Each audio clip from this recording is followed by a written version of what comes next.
Luan Gacaferi tha se vendimet për konfirmimin e Lumir Abdixhikut tregon se LDK-ja po shkon drejt muzeumit politik dhe u shpreh se partia po trajtohet si spektator nga oligarkët dhe ndikimet e jashtme brenda saj.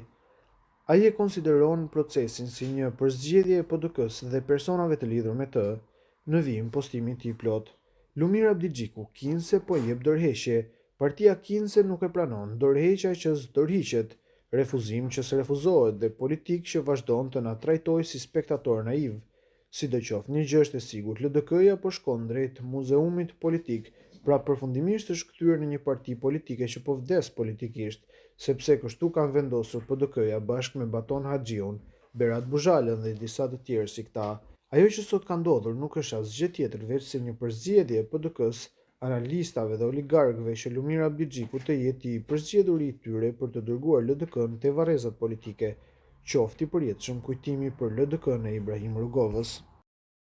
LDK-ja deklarata do t'i bëj publike shumë shpejt besoj, me qenë se kishte elemente shtesë në ato deklarata të diskutimit, por në parem janë deklarata që kërkojnë maturitet politik, diskutim brenda spektrit politik në Republikën e Kosovës dhe stabilitet institucional. LDK-ja shpreh gatishmërinë që të ofrojë veten për të dhënë mendimet me këtë që është pjesë e skenës politike në Kosovë. Dhe më pas shohim dhe diskutimet se si sjellin e si evaluon tutje. Nuk kemi folur specifikisht për gjërat që ju i ngritët, as për koalicione, as për pozicione specifike, por kemi dhënë vlera orientuese të një partie e cila e don stabilitetin, pra e don komunikimin ndërpartijak dhe kontribon në stabilitet dhe komunikim ndërpartijak, siç do ta shihni në këtë deklaratë. Tani një element bazik i këtij kuvendi dhe kësaj deklarate është formimi i kryesisë së re të LDK-s. Pra unë po ata procesin e votimit, edhe kryesia e re do të ketë procesin e votimit të njëjtë. Demokracia maksimale kështu do të bëhet. Do të më duhet pak kohë sepse do të kemi konsultive, por mbi këtë proces më lejoni të them që na duhet një kohezion i plot edhe i grupit parlamentar, edhe kryesisë LDK-s, edhe i antarësisë LDK-s që tani përfaqësohet nëpërmjet konfirmimit që ka marrë sot këtu.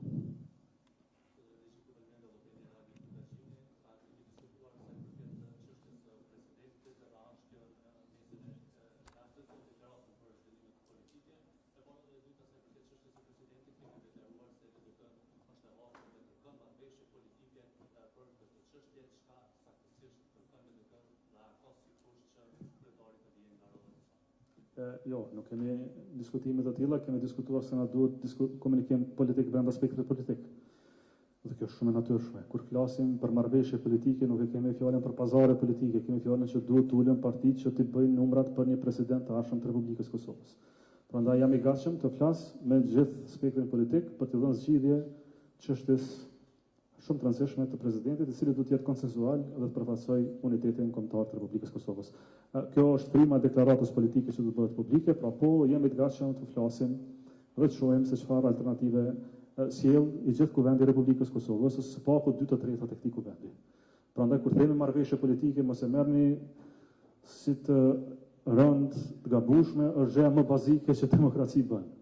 Na duhet të ulemi për të bërë një shumicë, por ndryshe si do të bëhet ajo shumicë. Nëse sulemi për të marrë vesh për presidentin, si bëjmë numra për presidentin. Nëse vetëm vijmë në kuvend pa diskutime, është problematike të bindje edhe deputetët tanë se kështu duhet të bëhet. Marrëveshja politike është gjëja më bazike e demokracisë. Le të jetë demokracia e Kosovës, sikurse demokracia e LDK-s dhe jemi në rregull, dhe e dyta, le të jetë numërimi i votave i KQZ-s, siç ishte numërimi i votave dhe organizimi i votimit të kuvendit të LDK-s dhe jemi shumë në rregull. Prandaj, le ta ushtrojmë demokracinë dhe institucionet e Kosovës, siç e ushtrojmë dhe brenda LDK-s, që nuk kupton debat, diskutim dhe më pas votim. Nëse ka vota për presidentin arshëm, do të ketë president. Ka vota për një president, një emër caktuar, natyrisht s'mund të ketë president, por LDK është të përkushtuar gjej konsenzus. Këtë do ta them dhe jemi të gatshëm ta bëjmë këtë gjë, sepse na takon ta bëjmë një gjë të tillë.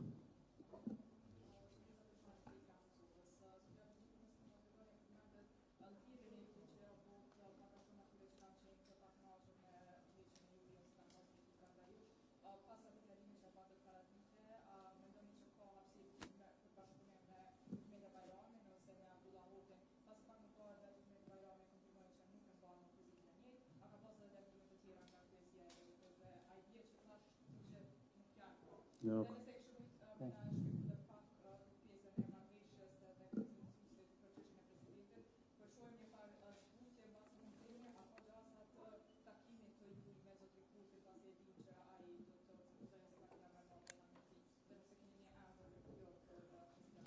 E para, si cili antari LDK-s është i domosdoshëm për LDK. Nuk u flasim për përjashtime, nuk u flasim për largime. Mund të kemi mendime ndryshme, por kemi një qëllim të madh dhe kemi një shtëpi politike. Për informatën tuaj, nga ky moment derisa të bëjmë kryesinë e re, asnjë antar nuk ka pozicione të kryesisë, prandaj do të rrihet në pakuptimta. Po unë do të propozoj, kam marrë autorizime që në konsultim me kolegët të propozojmë kryesinë e re politike statutare të Lidhjes Demokratike të Kosovës, prandaj janë të mirëseardhur, nëse veç kanë vendosur të mos mbajnë angazhim të rolit parë, ne do të provojmë t'i bindim me plot zemër, me plot kërkesë, por nëse vërtet s'dojnë, e tëra që na mbetet është t'i falenderojmë për angazhim dhe të ruajmë se asete, sepse kemi çfarë provojmë. Por na duhet një gjë ta kuptojmë se më individualizmat brenda një shtëpie politike nuk shkojnë, ose do të rreshtohemi si një, ose do të bimë të gjithë bashkërisht. Sa përket çështjes së marrëveshjes politike, nuk ka çështje të zbutjes ose jo. Sikurse marrëveshja ndërkombëtare, ashtu dhe çështja e presidentit kërkon 2/3 e votave të Kuvendit të Republikës Kosovës. LDK është parti parlamentare, prandaj po është e hapur të diskutojë mbi çështjet në vijim. Për marrëveshjen ndërkombëtare, sepse po bën temë, asnjëherë LDK nuk ka votuar kundër ose ka abstenuar. Por ne natyrisht kemi konsideruar marrëveshjen ndërkombëtare si interes nacional të Kosovës dhe kemi mbështetur ato. Por çështja e presidentit duhet të ulemi dhe po do të ulem me secilin lider politik të Republikës Kosovës për bërë diskutime mbi një pozicion kushtetues që për nga karakteri është i unitetit kombëtar të Republikës Kosovës, dhe më besoni do të qenë edhe një LDK pak më aktive, më ndryshe, më reflektuese në pozicionet e veta në përgjithësi, sepse ky është tani procesi i arshëm që na obligon antarësia e LDK-s.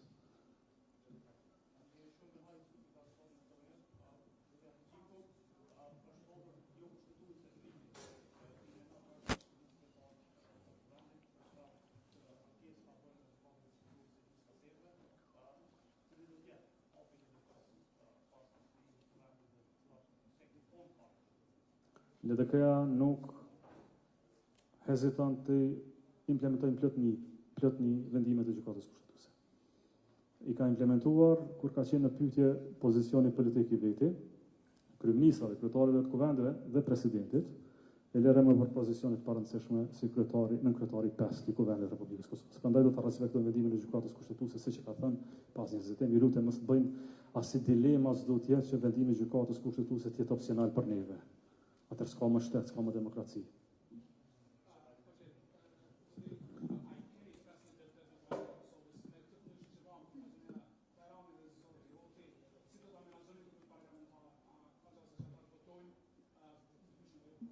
Uroj që LDK-ja të gjej së pari rrugën e qartë për vete, po ta kuptojmë cila është rruga e qartë.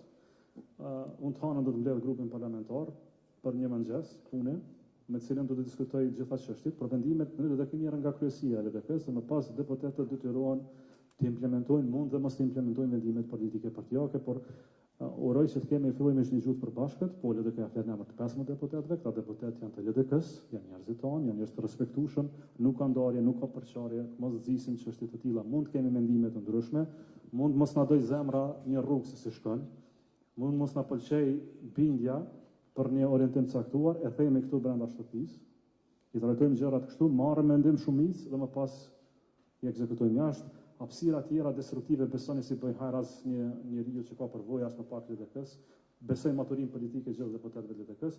Njëra prej deklaratave që Kuvendi aprovoi sot është që vendimet e kryesisë respektuan plotësi nga grupi parlamentar. Pra kur Kuvendi i LDK-s me 300 anëtar thotë do ta respektoni vendimin e kryesisë së LDK-s, më besoni se unë pres që për njerëzve të maturuar politikën e LDK një vendim i tillë të respektohet. Dhe kjo do të jetë një shembull se si LDK-ja sot duhet sillet tash tutje. Më vendimet kolektive të LDK-s që bën shumicë nuk janë të diskutueshme individualisht. Nuk mund dalim të arrënojmë shtëpinë tonë jashtë e mos angazhohemi për një qëllim të bashkët, por le të jemi të reflektues gjithë, pra të dëgjojmë gjithë, ta dëgjojmë grupin parlamentar, ta dëgjojmë kryesinë e LDK-s, ta dëgjojmë antarësinë tonë se çfarë don për procesin caktuar dhe më pas marrim një vendim politik. Por të jeni sigurt LDK ka 15 deputet nga tash e tutje.